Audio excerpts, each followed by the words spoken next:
Galera, bora lá responder essa questão. Assinale a opção correta para a propriedade físico-química cujo valor diminui com o aumento das forças intermoleculares. Letra A. Tensão superficial. Não vai ser a nossa resposta. Por quê? Porque aumenta com a força intermolecular. Quanto mais forte a força intermolecular, maior a tensão superficial. Mas o que é a tensão superficial? A tensão superficial é o que permite esse inseto ficar sobre a água. A tensão superficial é o que forma, parecendo que tem um filme envolvendo o nadador aqui. E por que isso acontece? Isso acontece primeiro quando a gente tem meios diferentes. A gente vai ter a água e o ar. São meios diferentes. E isso acontece porque as moléculas de água, elas tendem a ficar unidas entre si.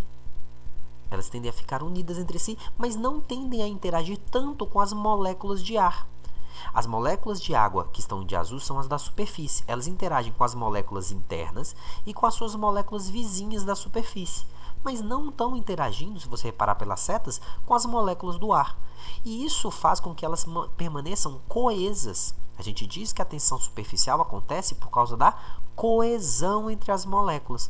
Quanto mais interação, mais coesa vão ser as moléculas e maior a tensão superficial. Logo, a letra A está errada.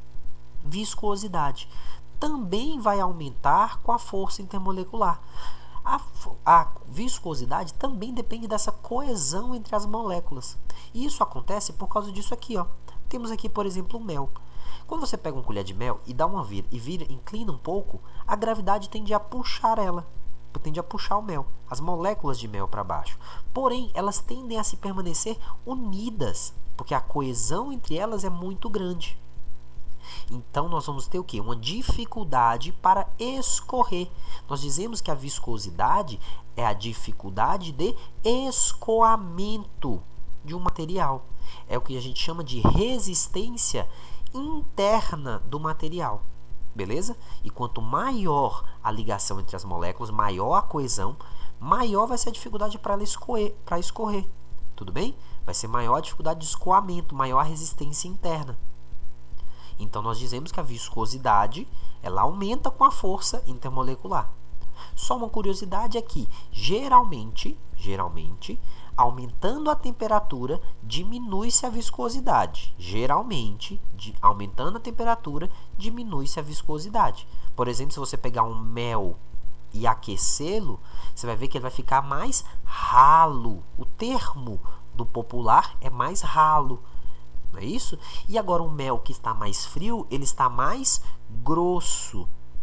Ou seja, ele está mais viscoso. É importante saber esses termos do popular, porque o Enem gosta de jogar esses termos, não é assim? Então, o que é mais grosso é porque ele é mais viscoso. O que é mais ralo é que ele é menos viscoso. Tudo bem? Letra B está errada. Letra C, temperatura de ebulição. Na verdade, vamos analisar a letra C e letra D. Temperatura de ebulição e difusão, nesse caso chamado de solidificação, não tem problema, a mesma coisa, eles vão aumentar com a força intermolecular. Quem tem mais força intermolecular tem maior ponto de fusão e de ebulição. Logo, a letra C e D não são a resposta. A resposta nossa vai ser a letra E, pressão de vapor.